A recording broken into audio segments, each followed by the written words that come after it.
কখনো দিন শেষে যখন ঘুমাতে গেছেন তখন কি কোনোদিনে আত্মমূল্যায়ন করে দেখেছেন? কি অবাক হচ্ছেন যে কেমন অদ্ভুত কথা? হ্যাঁ, এটাই সত্যি কথা। আসসালামু আলাইকুম, আমি গুলনাহার খাতুন। আজকে এসেছি আপনাদের সামনে আত্মমূল্যায়নের কিছু বিষয় নিয়ে কথা বলতে। আত্মমূল্যায়নটা প্রত্যেকটা মানুষের জীবনে একটা গুরুত্বপূর্ণ পার্ট আমি মনে করি। কারণ আপনি যদি আত্মমূল্যায়ন করতে না পারেন, তাহলে আপনি জীবনে কোনো প্রকারের বিচারিক ক্ষমতা রাখেন না, এমনকি ভালো মন্দ কোনোটারই ঊর্ধ্বে আপনি যেতে পারেন না। ধরুন যে আপনি দিনে 10টা ভালো কাজ করেছেন, কিন্তু এর ভিতরে কি আপনার দ্বারা কোনো একটা মন্দ কাজই হয়নি? এটা অবাস্তব কিছু না, কারণ আমরা মানুষ, আমরা ভুলের কিন্তু ঊর্ধ্বে না, আমাদের দ্বারা ভুল হতেই পারে।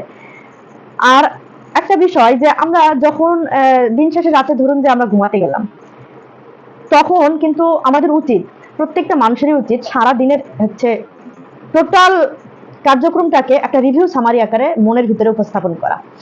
আর এটা যদি আমরা পারি, তাহলে আমাদের দ্বারা আমি মনে করি, যদি বিবেকবান মানুষ হয়ে থাকি,